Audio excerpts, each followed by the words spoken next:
Бүгүнкү күндө шектүү катары кармалган 1998-жылы төрөлгөн Касымов Жасырбек кылган ишин толук мойнуна алып, окуя кандайча болгондугун төмөндөгүдөй айтып берди. Касымов Жасырбек. Канчанчы жылы төрөлгөнсүң? 1998. 22-iyul күнү эртең мен ишке чыгып кеттим. Ишке чыгып кетсем, жеңем чалды. Жеңем айтты: "О, акаңыз деди, атам менен мени экөөңүз үчөөбүз уруп койду" деди. Кийин мен кечирээк барам, бирөөнүн үйүнө барып отуруп тургула дедим. Алар макул деди. Кийин саат 4-5-терде келдим.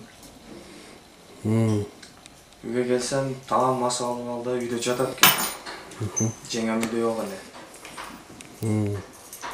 Кийин эшик ачылгандан таам туруп кетип, мени сөзгө тартты. Сөзгө тартып, жаман сөздөр менен сүйлөнүп, "Сен тезирээк чыгып кеткиң үйдөн, чыгып кетпесең экөөбүз кырды бычак болобуз" деди. "Сен сойбүрөм" дегендей сөздөр кылды, "сойбүрөм" деди, 3 жолу айтты. Катуу жөн чыгып кеткенде ушу эмне кылышымды биле албай калдым. Алдымда бир адам жок, токтоткан. Кошунамдын үйүнө кирдим, балта суу. Кийин балта жок деди. Кийин сөрүдө турган аш бычакты алдым. Аш бычакты алып, кирпичти алдым. Кирпичти алып тагамдын алдына бардым. Тагам ошол туруп. Биринчи эмне кылдың? Бычакты сол жагына көкүрөгүнө коюп, кирпич менен урдум. Ал каршылык көргөздүбү? Жок. Уктап аткан бекен же эмне? Ош мас абалда жатат эле. Жаткан жерден биринчи бычакты каерге сайдың? Сол көкүрөгүн. Анан Ошакка сайдым. Кирпичтин үстүнө. бычак саябал үстүнөн кирпич менен урдуңбу? Бычакты коюп туруп, үстүнөн кирпич менен. Канча жолу сайдың анан? Ушу 2-3 жолу көкүрөгүнө сайдым. Кийин 2-3 жолу кекиртегинен тартып. Кийин кечки амал үйгө келдим. Ош жеңем отурган үйгө барсам, ош жерде экен. Кийин сырач акамды тарттым. "Ака" дедим, "Таамды өлтүрүп койдум" дедим. Үйгө барып, ош тирүү болсо, больница скорый чыгарып, больницага алып баргыла дедим. Мен эртең өзүм келем дедим. Кийин досум үйүнө кеттим. Досум үйүнө барып жаттым. Түндө ушу 2-2:30 келип, милиция кызматкерлери алып кетти. Учурда Касымовдун үстүнөн козголгон кылмыш иши боюнча тергөө иштери жыйынтыкталып, соттук отурумдар жүрүүдө.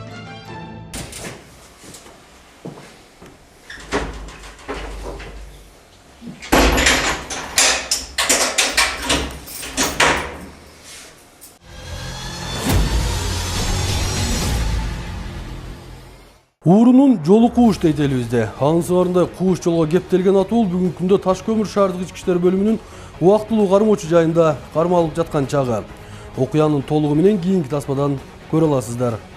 2017-жылдын 29-май күнү Таш көмүр шаарынын аймагында жайгашкан дүкөндөрдүн бирине ууру кирип, сатууда турган товарларды жана велосипедди уурдап кеткенин арыз түрүндө жазып, дүкөндүн кожоюну Таш көмүр шаардык ички иштер бөлүмүнө кайрылган. Келип түшкөн арыздын негизинде иш алып барган иликтөөчүлөр бул кылмышка шектүү катары 1983-жылы төрөлгөн Мадумаров Ренатты кармашкан. 2017-жылдын 29-май күнү Таш көмүр шаардык ички иштер бөлүмүнө Таш көмүр шаарынын Баятова көчөсүнүн номер 125/4 үйүнүн тургуну Жаманкулов Улан Эркинбаевич арыз менен кайрылган. Ал өз арызында ошол эле Таш көмүр шаарынын кичи курулуш аймагында жайгашкан Нурел аттуу дүкөнүнө белгисиз кылмышкерлер кирип, магазиндин ичинде турган велосипед жана бир канча буюмдарын сатууга коюлган ар түрдүү буюмдарды белгисиз кылмышкерлер тарабынан уурдалгандыгы боюнча арыз менен кайрылган.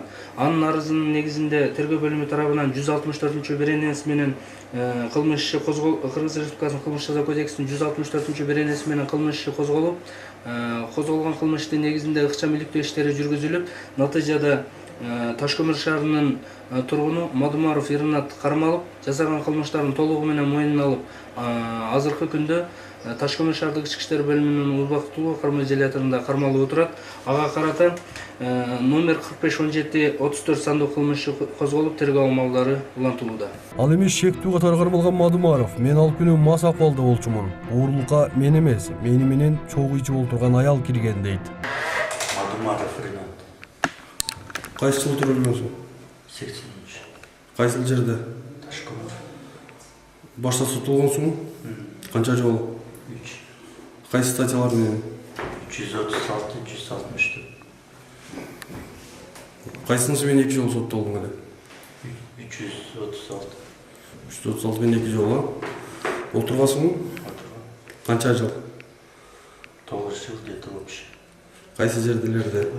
Белорусский. Учурда эмне себептен улам кармалып келдиң? Кража. Bir аял менен арак ичтим.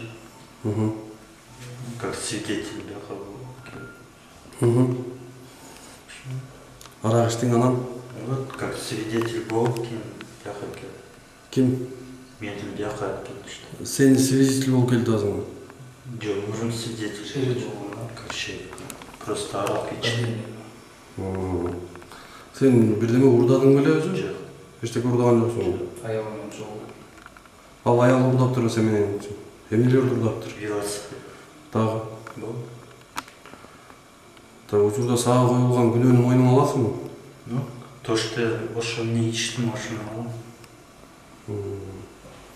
Учурда кармалган адамдын үстүнөн Кыргыз Республикасынын кылмыш жаза кодексинин 164-беренеси уурулук боюнча кылмыш иши козголуп, тергөө иштери жүргүзүлүүдө.